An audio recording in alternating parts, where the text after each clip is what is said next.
Olá, meus irmãos, a paz do Senhor Jesus Cristo. Que bom poder estar aqui mais uma vez com vocês no programa Mensagem de Esperança e trazer um comentário sobre a última lição desse trimestre que estamos estudando nas classes de adultos, na Igreja Assembleia de Deus aqui em Campina Grande e em todas as igrejas no Brasil que utilizam o currículo de educação cristã da editora CPAD.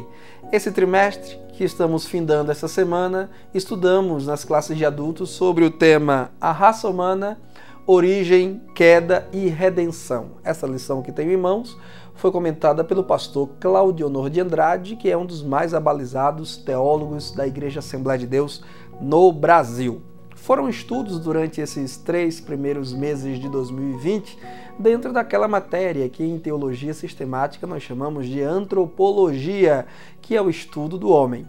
Agora, é claro, a nossa antropologia, como vimos durante todos os 3 meses, foi uma antropologia bíblica. Portanto, estivemos investigando o que as Escrituras, enquanto palavra de Deus, dizem, declaram acerca do homem.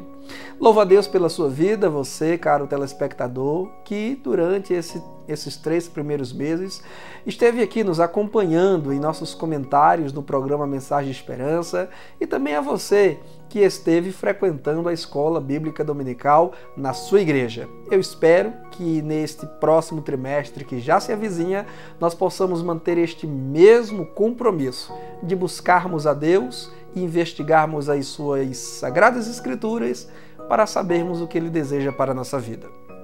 Pois bem, para finalizar esse primeiro trimestre de 2020, nós então chegamos à lição de número 13, cujo tema é o novo homem em Jesus Cristo. Por que o novo homem? É que desde o início do trimestre nós estivemos estudando sobre o homem enquanto uma criatura de Deus e o homem vencido pelo pecado, a que ele deu lugar desde o Jardim do Éden, quando ousou desobedecer uma ordem expressa de Deus. O pecado subjugou, escravizou o homem e trouxe uma série de deficiências morais e espirituais e uma desavença grande na humanidade e também no próprio cosmos, porque até mesmo a criação foi vitimada pelas consequências do pecado de Adão. E agora, então, nós finalizamos o trimestre falando sobre um novo homem, o homem feito uma nova criatura pela fé no Senhor Jesus Cristo. Deus criou o homem, o pecado deformou o homem, Jesus Cristo e o seu evangelho vêm então e transformam o homem. No primeiro tópico dessa lição, o pastor Claudionor de Andrade nos convida a refletirmos sobre o nascimento do novo homem, onde ele vai discorrer sobre o nascimento espiritual. O primeiro ponto desse primeiro tópico diz, nascido não do sangue nem da carne. Porque o nascimento natural, ele pende da vontade de um homem que tem um encontro conjugal com uma mulher e a partir dali ambos procriam.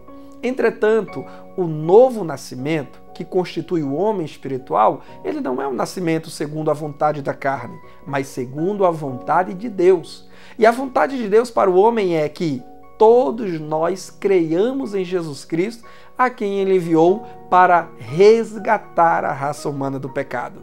Então, quando o homem satisfaz a vontade de Deus, crendo em Jesus Cristo como seu Salvador pessoal, este homem experimenta um novo nascimento em seu espírito, em sua alma, em seu interior, cujos efeitos também alcançam todo o corpo. Afinal de contas, Deus criou o homem espírito, alma e corpo e deseja então resgatar o homem na íntegra para si. O segundo ponto desse primeiro tópico vai falar que o novo homem é nascido de Deus. Por que nascido de Deus? Porque a regeneração ou o novo nascimento é uma obra que somente Deus pode efetuar na vida do homem.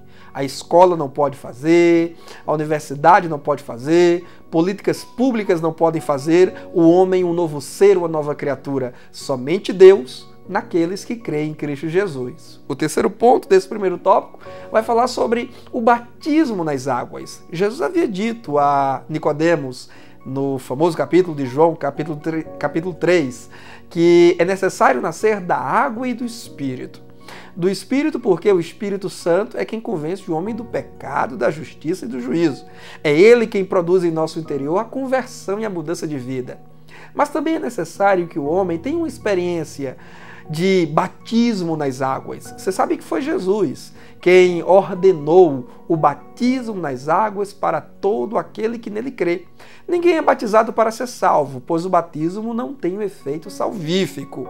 Mas aqueles que creram genuinamente em Cristo Jesus, eles desejam serem batizados nas águas, que é um ato simbólico de identificação com o cristianismo histórico e com o Cristo da história. O Cristo verdadeiro e genuíno, que também se submeteu às águas batismais, quando procurou João Batista, seu primo de segundo grau, para ser batizado nas águas do Rio Jordão por ele. Então, quando nós hoje somos batizados, nós estamos dando um testemunho público da nossa fé em Cristo e da nossa identificação com Jesus Cristo. O segundo tópico, pastor Claudionor de Andrade vai falar sobre a justificação do novo homem. A justificação é uma das doutrinas mais importantes das Escrituras Sagradas. Foi o grande labor, inclusive, dos reformadores, lá na Reforma Protestante, ainda no século XVI, a grande batalha dos protestantes, a defesa da doutrina da justificação pela fé. E o que é justificação?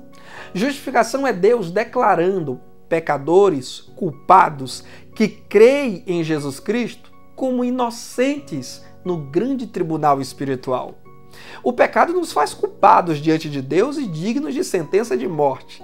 Entretanto, quando nos aproximamos de Cristo, confiando em seu sangue e depositando nele toda a nossa confiança, despojando-nos de autoconfiança para confiar em Cristo, então Deus olha para nós com misericórdia e com graça e nos declara inocentes. Não porque temos uma inocência natural. Não, ninguém é inocente diante de Deus. Todos somos culpados diante de Deus. Mas a todos que creem em Jesus Cristo como seu Salvador pessoal, Deus credita a justiça de Cristo na nossa conta. Não é maravilhoso isso? Na cruz do Calvário, Deus debitou da conta de Cristo os nossos pecados. Porque Isaías, 600 anos antes de Cristo vir ao mundo, disse que ele levou sobre si as nossas iniquidades. Ele foi moído, castigado pelas nossas transgressões. Então a culpa que era nossa, Deus fez cair sobre Cristo. E a justiça de Cristo, o único homem inocente diante de Deus, Deus faz então ser imputada em nós. Então o homem, para poder ser declarado justo diante de Deus, ele precisa pela fé se aproximar de Cristo Jesus como seu advogado pessoal. O terceiro e último tópico dessa nossa lição vai falar sobre a santificação do novo homem. Então, na verdade, essa lição, caro telespectador, se você perceber bem, ela aborda os três dentre os principais doutrinas da soteriologia, que é a doutrina da salvação bíblica. No primeiro tópico, nós estaremos vendo a regeneração. No segundo tópico, estaremos vendo a justificação. E no terceiro tópico, a santificação. Santificação não é um privilégio de autoridades eclesiásticas.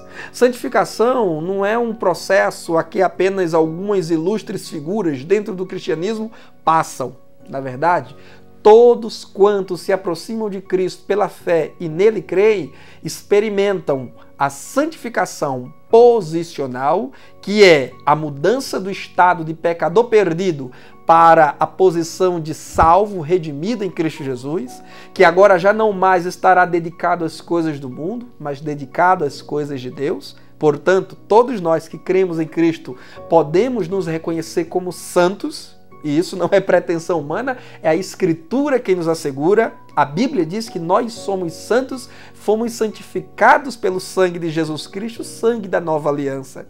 E também experimentamos a santificação progressiva, no sentido de que já somos santos porque somos salvos e cremos em Cristo.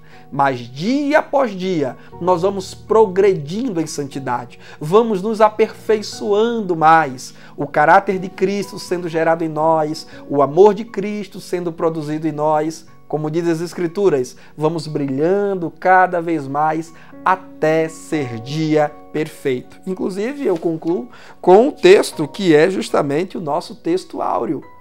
O apóstolo Paulo, na carta que escreveu aos Efésios, capítulo 4, versículo 13, diz: até que todos cheguemos à unidade da fé e ao conhecimento do Filho de Deus, a varão perfeito, à medida da estatura completa de Cristo. Estamos progredindo nessa direção, a direção em que nós, de fato e de verdade, experimentaremos a perfeição completa quando do nosso encontro com o Salvador Jesus. Deus abençoe você e toda a sua família.